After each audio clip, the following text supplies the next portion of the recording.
In this episode, we speak with the founder and CEO of Papa, Andrew Parker.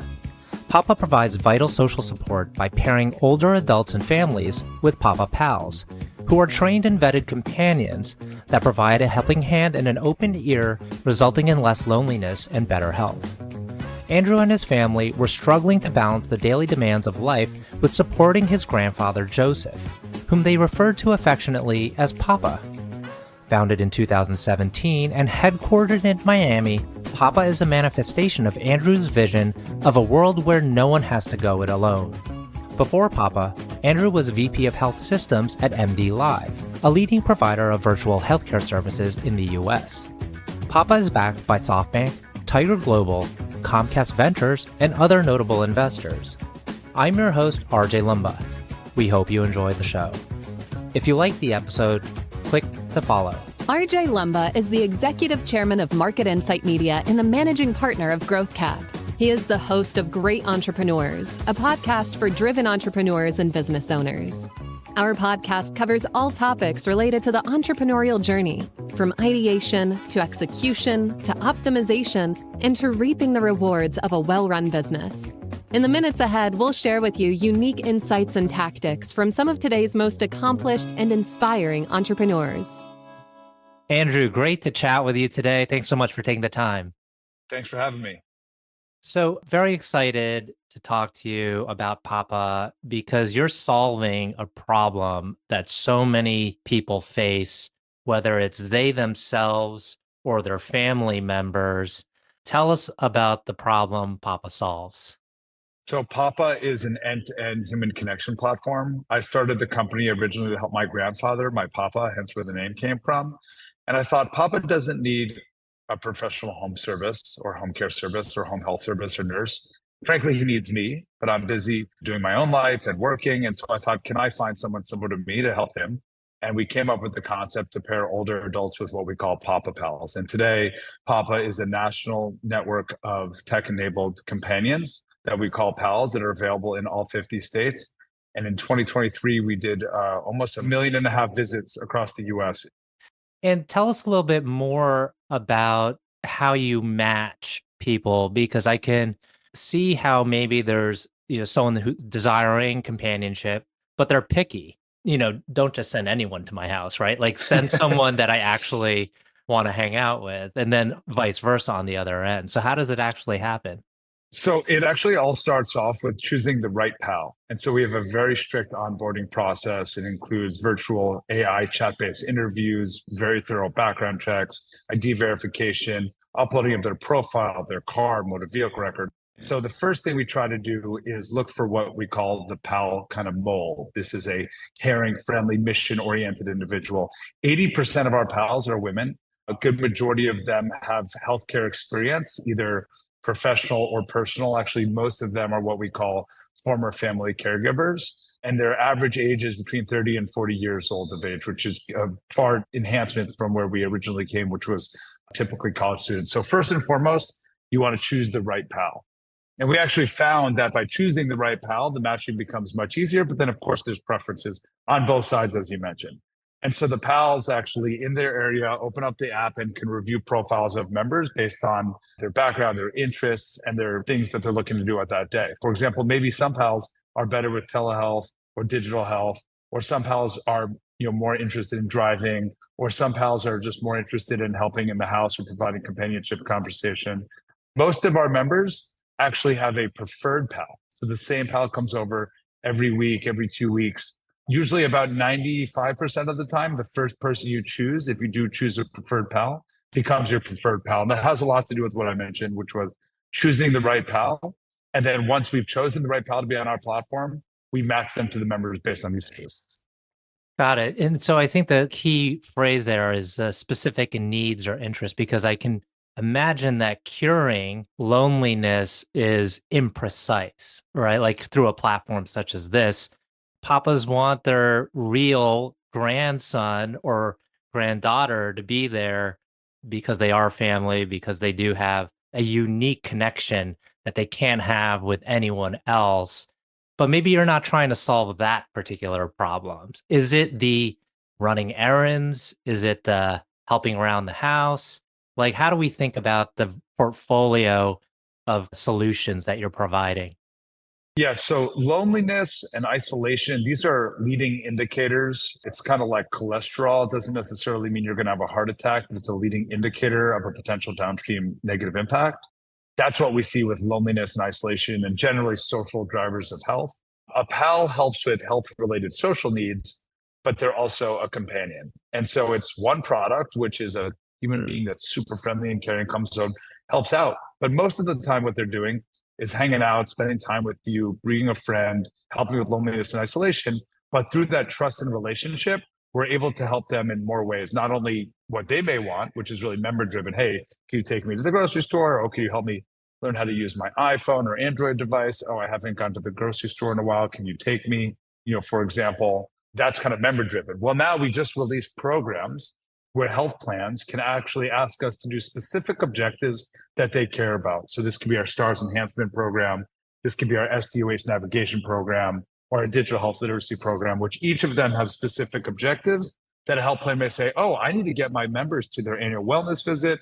I need to show them how to use their new Flex Card benefit. I need to get them to their grocery store. Oh, and by the way, I want to make sure they're really happy with my health plan. And I want to make sure we identify their social issues and close them. And so what we do at our core is build trusting relationships. And then we leverage those relationships in a very thoughtful and caring way to positively influence members' lives, oftentimes based on things that health plans, our customers that pay for the service on behalf of the members, care about. And so there's plan-driven programs and member-driven experience. So I applaud you for getting this company started and off the ground. I think there's so many people out there that realize that this is a serious problem. They'll probably, conversationally talking to their friends or family members saying like, you know what, like a service like this should exist, right? But Yeah. like so few people will actually take the initiative and start a company to do it. And you've done it. You've got significant backing from notable investors. How hard has the journey been? Very hard. It is not easy. It is not for the faint of heart. I joke that it was just the only thing I ever really knew. My father is a multiple time, founder and entrepreneur, some failures, some successes. My grandpa, Papa, was an entrepreneur. He owned his own construction company. And I realized actually that everyone blood related to me, every male blood related to me, is some sort of an entrepreneur. Jewelry owners, physician offices, tech companies. So it's all I ever knew. And so for me, I felt like it was just like kind of like part of the Parker family. You got to start a company. That said, I have four brothers. I'm the only one who decided to go down this path. And it is challenging. I mean, there are significant ups and downs, the highs and lows, as you would expect. And I saw this thing Elon Musk said, which I thought was very fitting, is the CEO's job's not very fun because you are exclusively spending your time on the biggest problems. Because if it's working, you don't really need to spend all of your time on that. And so it can be stressful, but it's the life I chose. I will tell you, I wasn't this great a year and a half ago. So it's kind of some battle wounds that I'm honored to have. What are you most proud of in terms of the person you've become? Like, as you reflect back on the journey so far, you've probably noticed things that have changed about you, maybe the way you approach problems, people, situation, etc. When you reflect back, what's the most notable thing you're proud of? I think my constant willingness to evolve and learn. Honestly, coming into this space, I was pretty oriented around healthcare, decent orientation around tech, no idea how to manage people. Before Papa, I never had anyone to report to me ever. I think I had one intern, Andy, shout out to my first intern, who worked at Papa, by the way, for a while, not as an intern, but ultimately ran a portion of our sales ops. But what I've learned the most is just that you have to keep learning. I think I've been very fortunate to understand that surrounding myself by really talented people is key. Jim Collins says, get the right people on the bus. I think that is incredibly smart. And you also have to self-reflect and know what you're not good at. I think I inherently understand what I'm not good at, which is a lot. I'm good at a few things and that's it. And I think that stayed with me, since the beginning. The thing I'm most proud of is that I've maintained myself. I still feel like a goofy Andrew that I have been since I'm little. My brother jokingly said, Andrew was always, he used the word weird. Andrew was weird his whole life and not being weird is cool. So Andrew is cool. So For me, that I think is something that I'm proud of is throughout this journey, I try to remain myself and just continue to learn. So you do not have the typical background, I would say, of a tech entrepreneur, meaning that you're from Florida. You That didn't alone go is crazy. you didn't go to, I'd say, one of the tech heavy schools that are popular, like say Stanford or MIT. So how did you get to where you are? Maybe we could talk about YC.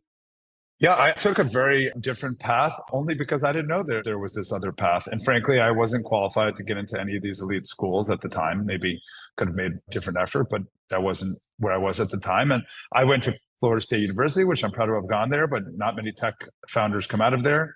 I think the woman that started Spanx went there. So that's kind of cool. Her and I, that created some larger companies. But I always wanted to be an entrepreneur, but I saw my family be entrepreneurs. I didn't learn from, Silicon Valley. All I knew about Silicon Valley is, what you would see on TV or read about. None of my friends become tech entrepreneurs. I went to school for finance with the hope that I would learn a lot about what it takes to develop and work in and out of a business because I did always want to be an entrepreneur. And I always had this obsession.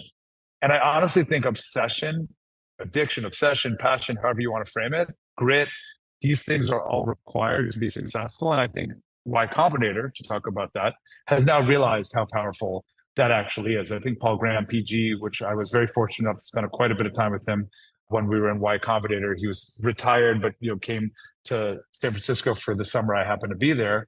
He had been 5 years out of YC, and he started to realize, we used to only hire people if they went to an elite school, which is great. Very smart people, of course. And but what he found was grit to be maybe the most important thing. And I definitely always have had that as a kind of a natural thing throughout my life. I've done entrepreneurial things. One of the first entrepreneurial things I did was when I was younger, I always trying to figure out how to make an extra dollar, but I really was lazy. I didn't actually want to get a real job. And so Florida, a big thing that happens here every year, or quite a bit, is hurricanes. And so I would go to people's houses, knock door to door and say, hey, I will put up your hurricane shutters. Okay, great. And so I'd get 2 or 3 of my friends. We'd come over, we'd put up the hurricane shutters, we'd charge, $300, $400, $500. Well, we'd come back 2 weeks later. Okay, hurricane's over. We will take those shutters down, but it's going to cost $1,000. We doubled the price. I felt a little bit bad about it, but this was some nice neighborhoods. And I think that was the beginning of my entrepreneurial journey. And so I think I took a different path only because I didn't know this other one existed. And then when I heard of Y Combinator, which I never heard of, I applied thinking there's no way I'm getting into Y Combinator. Like, as you mentioned, Stanford, MIT, people that, built companies at Facebook, like things I can only dream of. I'm not an engineer by background. My co-founder wasn't an engineer. And so it was like a completely impossibility. And so we applied. I actually applied 2 weeks late because I uploaded the wrong video. I had to re-upload it and all these kind of crazy things. I just forgot about it. And then one day I'm through my inbox and I'm deleting emails like you would in the morning, mostly junk. And I'm like, wait, did that say Y Combinator? I went into my delete inbox and it said, we're excited to interview you. And I called my co-founder, who I barely knew at the time. It's like 5 a.m. and his wife, who was like 8 months pregnant. Why is Andrew calling you? Well, we got some exciting news. And that was the day we started to understand, what is Y Combinator? Why could this be so important to us? And we decided if we don't get in, we're never going to be successful. We go into the interview, and it is pretty intense. There's hundreds and hundreds of people interview. I think thousands and thousands of people apply. I'm reading it's harder to get into YC than Harvard. And I'm like, this is impossible. I barely got into Florida State. Talk about Harvard. No offense. I think Florida State's amazing, but it's not as hard to get into some of these elite schools. Long story short, we go into the interview. It was so intense. And then they made us wait around for 6 hours before they interviewed us a second time. And we're like, listen, they did not interview us a second time, so this must be good. And by the way, we have no context. I don't know who I'm interviewing. I later find out I interviewed with the guy that invented Yahoo Mail that sold to Yahoo. And then I also interviewed with the guy that started Gmail. And these are like big wigs. But I just kind of put on my blinders, went in, and kind of my naivete, being naive, ended up being one of my largest superpowers in this moment, but also in many moments. And I think having like an unknown expectation actually gave me a strong footing in these things. We ended up getting into Y Combinator, and it was just a fantastic opportunity for us. And then we decided to move back to Miami, which is funny because everyone's like, you can't start a company in Miami. Miami tech is not an existing thing. And I said, listen, this is where I want to live. This is where my team was. This is where my family is. And this is where I think I could start a company. By the way, MDLIVE, the telehealth company my dad started, was also started in South Florida. So we had some good history, at least in my personal experience. And then what's funny is, fast forward, pandemic happened. A lot of people moved to Miami. The mayor of Miami said, we'll help, move to Silicon Valley. Delian from Founders Fund at the time wrote that. And so Miami Tech became a big thing. And now I'm the token Miami Tech guy, which I'm proud of. So do you think in the application process, what were they honing in on? Was it your grit, your demonstrated grit, or was it, I mean, it's probably a combination of both, but was it this massive market that you could potentially address? I would say it was more the grit, to be honest. And again, I'm no expert here, so this is just my personal opinion, is I think Y Combinator bets on the founders more than they bet on the idea. And I think that's the right move. In Y Combinator, I applied twice, actually. So the first time I applied, no response, nothing, just, thanks, you didn't get in. I read that if you apply twice and you show progress, that shows, grit. I guess that's a good way to show grit from a distance. And we did that. I mean, when we applied to Y Combinator, the first time we had $0 in revenue. We had a cool idea. I had some background in healthcare. When we applied a second time, still on the same idea, I think I got up to $10,000 in monthly revenue. That was 90 days later. Wow, maybe, this company could figure something out. And, this is an interesting idea. And by the way, there's a huge market in healthcare that's untapped, which is the older adult space. So I think those things combined, it definitely wasn't that I went to Florida State. Uh, Thinking of all your strengths and what you need to be a good entrepreneur, you clearly have an ability to speak and to sell. There's some founders who are very good on product. There's some who are very good on operations. Where would you put yourself in terms of your biggest strength? Working at MDLIVE at a company that was hyper scaling with a very small group of people, I learned a lot about everything. I learned about product. I learned about technology, infrastructure, security, just because there was a gap that we had at MDLIVE, and I was just, trying to solve what at the time was selling. But for me, selling was at the time 10% of it. 90% of what I was doing is making sure the sale could go through by helping with all these other components, which frankly is a big part of what you do as a CEO. So I went through this like CEO training unintentionally and came out of it and realized, wow, I learned how to do this and this and that. So I think my real core skill is scrappiness. And I do think of myself historically as a good representative of product, but actually now more today, fast forward almost 6 years plus into Papa, I'd say I spend a good majority of my time inside Papa versus selling customers. I do always join meetings, if helpful, and I'll represent Papa in podcasts like I'm doing here in different ways, but so I'm still that component, but I do like spending a lot of time because we feel at Papa, if you could build a platform of super high quality, super safe, super engaging human beings and provide human connection at scale, and then layer on top of that what we're calling phase 2, which is programmatically solving healthcare problems, that will sell itself. And we maybe don't need to be selling so much, in the traditional sense. So we want to be more consultative with our clients, understand their needs. So it's spanned, but definitely to be a CEO, I think it is required mostly to represent your product, tell the story about your product, engage both the outside world and maybe even more importantly, and probably more importantly, the inside world, which is really your team and people. Because when it comes down to this is people, building things for other people. And so to be able to engage those and get them to join this pretty tough journey. It's not just tough for me, it's tough for everyone at Papa to help the world, but we're very proud of what we're doing. So we're running up on time. I have two final questions, but before I ask that one, I'd like to touch on one aspect is that you've brought in significant capital from great investors. There might be other entrepreneurs out there that are contemplating raising more capital or maybe diversifying out their shareholder base.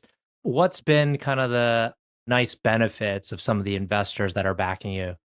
Choosing the right people is so critical. This is so hard. And if you forget about Papa, what's happened in the world the last few years is intense. The pandemic, the economy, the world, wars, to name a few. So it's pretty crazy. And so just people that you can trust and can talk to you through these things and these moments. And, I think they say like the road to the top is a squiggly line. I think that's generally true. We may from the outside think things look better or worse than they are, but no matter what, everyone has their own journey. And so I think choosing right investors is critical. And, you can't always know, like, what is someone going to do in these situations later on. So you got to have a proxy for those things. That's one. And also having different perspectives, because you're going to get a lot of views, and probably a lot of them are right, a lot of them are wrong. It's not about that necessarily. It's to take that and create your own algorithm and, have an idea of how to go forward and enhance it over time. But we have finance perspective, we have product perspective, we have healthcare perspective, we have kind of general marketplace perspective, we have operational efficiency perspective, and then just general strategy. And so I was very thoughtful about selecting these people that when I need help with finance, I call this person. When I need help with operations, I call this person. When I need help with sales, I call that person. And I think that's really, really critical. So choose the right people, have various perspectives, and recognize that they're going to be with you hopefully through ups and downs, and hopefully more ups than downs. But regardless, it's part of the journey. Okay, last two questions. One is, can you tell us about a person who has had a profound influence on you? My dad. My dad has had an incredible influence. Growing up, Dad, don't be offended by this, but he was a tough guy. If you're listening, he probably is. And I think I always wanted to be my dad, to be honest, and just effectively become like 2.0 version of him. It's just cool to have this person that you can talk through all these things with, who's your dad. So, ideally, have that relationship with them, but also had true experience that you're going through. It's not that normal. And I'm very honored to get to have him in my life. Are there some kind of meta pieces of advice that he's given you, or when you speak with him more regularly, is it more tactical? It's generally tactical, and then he'll randomly say things, and he's a funny dude. He'll say, there's 3 rules of business. Don't run out of money, don't run out of money, don't run out of money. So like that type of great advice is helpful, especially as he told me these things before the whole world, more recently started to realize that. I used the joke, we're not that great of an athletic family. My brother was generally athletic, but mostly we're not. My dad didn't teach me how to play football, but he did teach me EBITDA. So some of these like older school methodologies, which are becoming back in vogue.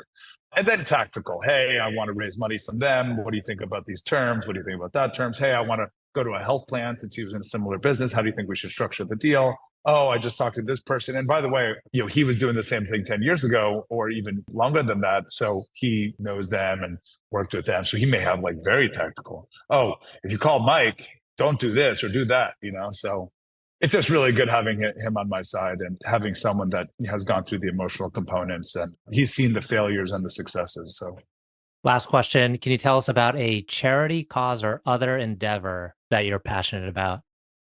In general, Alzheimer's. And I think what's interesting about Alzheimer's, and frankly, I need to do a lot more. So I don't feel like I'm the number one charitable person here, but so I don't want to take false credit, but I do think that's an area that I would like to dive in more. What's interesting about it is something like breast cancer gets like some specific number more, but like orders of magnitude more funding.